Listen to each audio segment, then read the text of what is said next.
Om Shanti.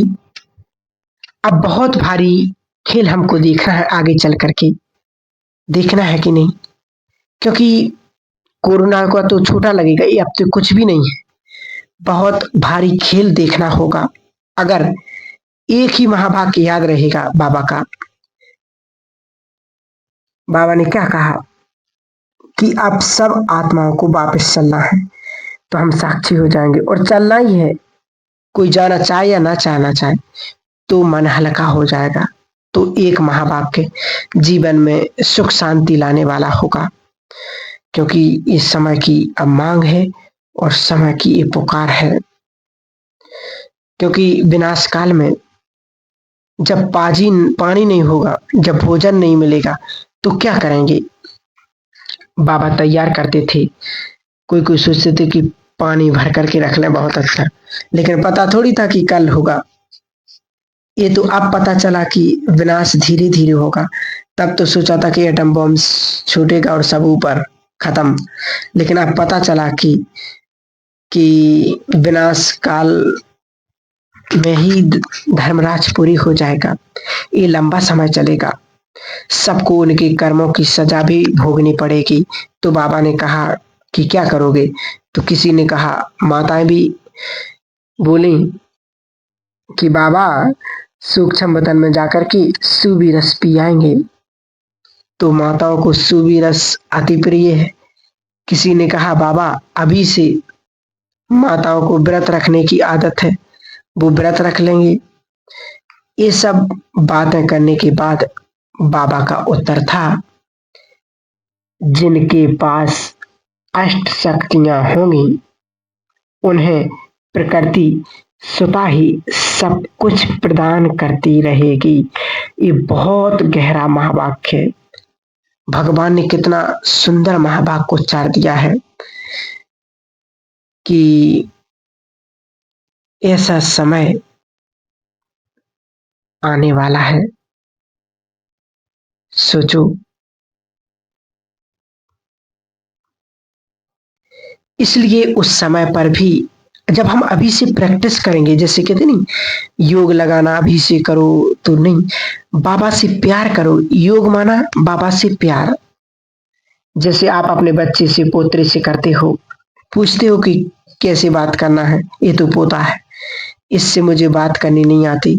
Husband से बात कर सकते, हम किसी अनजान से भी बात कर सकते। और भगवान ये थोड़ी चाहता कि कोई बड़ी अच्छी कमेंट्री बना करके मेरे को याद करो, है ना। योग कठिन नहीं है, सिर्फ बाबा से प्यार करो, बात करो। चलो बाबा कपड़े धोना चलते हैं, चलो बाबा खाना बनाते हैं, बाबा के लिए नाश्ता बनाते हैं, बाबा को साथ लेकर के चलो। जब कई लोग सोचते कि ये थोड़ी बात करनी होती, अभी कोई बीमारी ठीक नहीं हो रही, तो बाबा से कहो कि बाबा कोई भी मेरा सर्जन नहीं है, आप ही मेरे सर्जन हो और आपको ही ये बीमारी ठीक करनी है।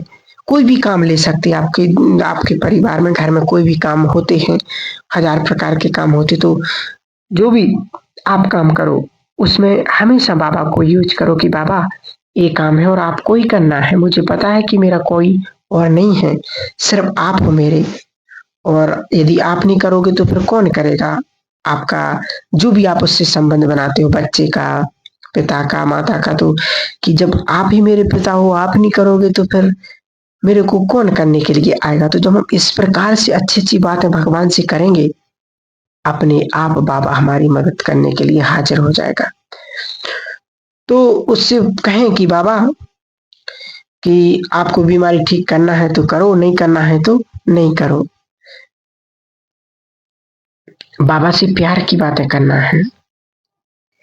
इसलिए मम्मा हमेशा कहती थी कि मैंने शुरू से ही ये लक्ष्य रखा कि बाबा ने कहा और मैंने किया। अगर लास्ट सो फास्ट जाना है तो बाबा की श्रीमत अमृत वेले से लेकर के, है ना, रात्रि तक हर कर्म के लिए बाबा की श्रीमत है। सुबह को उठो, कैसे उठो, क्या करो, सो क्या सोच करके सो। तो हर कर्म की जो श्रीमत बाबा ने दी है ना, कदम कदम की, उस कदम कदम पर चलना, ये फास्ट जाना है। सिर्फ ये आप करो, सिर्फ श्रीमत बाबा की है या नहीं, एक भी कर्म श्रीमत के सिवाय नहीं, तो ये फॉलो फादर हो जाएगा और आप पहुंच जाएंगे फरिश्ता बनकर के बाबा के पास। तो बाबा इतनी प्रकार की इतनी सुंदर सुंदर शिक्षाएं हम सबको दे रही हैं कि अब समय आ गया है तीव्र पुरुषार्थ करने का, श्रेष्ठ स्थिति को प्राप्त करने का। तो क्योंकि बाबा ने एक बार कहा भी था कि बड़ी से बड़ी परिस्थिति भी आ जाए, रावण भी आ जाए, रावण तो क्या, रावण का बाप भी आ जाए, तो भी आपका बाल विवाह का नहीं होगा। लेकिन साथ ही साथ होना चाहिए, हजार भुजा वाला मेरा साथी है, हर वक्त मेरे साथ है, ये एहसास हर वक्त होना चाहिए। तो फिर देखना आपको बहुत सुंदर स्थिति प्राप्त होगी और जीवन में सब कुछ अच्छा होने लगेगा, क्योंकि ये समय की मांग है और ये समय की पुकार है। बाबा हम सभी बच्चों को विशेष अब यही सावधानी दे रहे कि बच्चे, समय हम सब देख ही रहे कि देखो हर तरफ एक युद्ध के नजारे दिखाई दे रहे हैं, जो हर देश में कितनी कितनी कितनी आत्माएं अपना शरीर छोड़ रही हैं। ऐसी आत्माओं के लिए विशेष यही सुंदर शिक्षा दो, यही सावधानियां दो कि भगवान हमेशा मेरा साथी है। सभी को यही याद दिलाओ कि अब सिर्फ बाबा को याद करो, क्योंकि जब हम बाबा को याद करेंगे तो वही हमारे साथ जाएगा, वरना सब कुछ यहीं छोड़ करके जाना। आज भी देखो बाबा ने मतलब रोज बाबा मूल्यों में भी कह रहा है कि बच्चे समय कम है, विनाश की ज्वाला प्रकट हो चुकी है, प्राकृतिक आपदा देखो तो पांचों तत्व अपना महाप्रकोप दिखा रहे और दिखा भी रहे और दिखाएंगे भी। ऐसे समय पर स्वयं को सेफ रखने के लिए हम बाबा की श्रीमत पर जितना चलते जाएंगे, जितना अपने आप को उस स्थिति में लाते जाएंगे, हम परिपक्व बनते जाएंगे।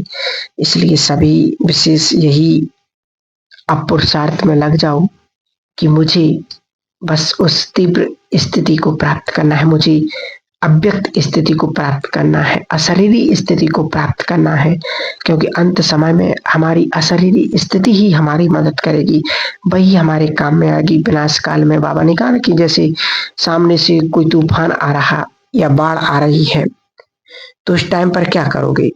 अगर पहले से हमारी स्थिति होगी तो हम उस टाइम पर बाबा को याद कर सकेंगे और हमारे वाइब्रेशंस के द्वारा, हमारे पॉजिटिविटी के द्वारा, हमारी पवित्रता के द्वारा अपने आप ही वो तूफान, वो बाढ़, वो सब अपने आप वहीं पर रुक जाएगी हमारे पास। 1 फुट बाबा ने कहा था कि 2 फुट जाकर के वहां पर रुक जाएगी, लेकिन होगा कब? जब हमारी स्थिति उस समय बहुत सुंदर होगी, बहुत श्रेष्ठ होगी और बहुत शक्तिशाली होगी। तो विशेष अब हमें वही पुरुषार्थ करना है जो भगवान हम बच्चों से चाहता है। अच्छे अच्छे स्वयं में अपने आप को रमण करो। दिन में कोई भी काम करते तो एक स्वमान ले लो कि मुझे जैसे खाना बनाते, रोटी बना रहे, तो हमेशा एक स्वमान रखो कि मैं परम पवित्र आत्मा हूं और इस भोजन को जो आत्मा स्वीकार करेगी उसके जीवन में पवित्रता आती जाएगी, उसके जीवन में सुख शांति आ जाएगी, उसके जीवन की सारी समस्याएं समाप्त हो जाएंगी। तो आप सभी, अब समय आ गया है तीव्र पुरुषार्थ करने का। यही समय है, भगवान हम बच्चों से चाहता भी है कि मेरे बच्चे तीव्र पुरुषार्थ करें। तो माना कि इस संगम युग में हमें अपनी पर्सनैलिटी से गुणों का दान करना है। कोई भी बात हमें ना तो व्यर्थ बोलनी है और ना करनी है। जैसे आप कोई ऐसी चीज खुद को देते हो जो आपको अच्छी नहीं लगती, तो जब अपने अपने आप को अच्छी नहीं लगती तो हम दूसरों को कैसे दे सकते हैं। तो यही हमें अपने जीवन में अपनाना है। याद रखना, सारा दिन क्या करना है, मनसा से शक्तियों का दान, वाचा से ज्ञान का दान और अपने कर्मों से गुणों का दान करना है, तो यादगार बन जाएगा। तो हम भी सभी को अपनी पर्सनैलिटी से, अपनी एक्टिविटी से दूसरों को दान करना है, श्रेष्ठ स्वमानों का, श्रेष्ठ गुणों का, सभी को यही दान देते रहना है। ठीक है। ओम शांति।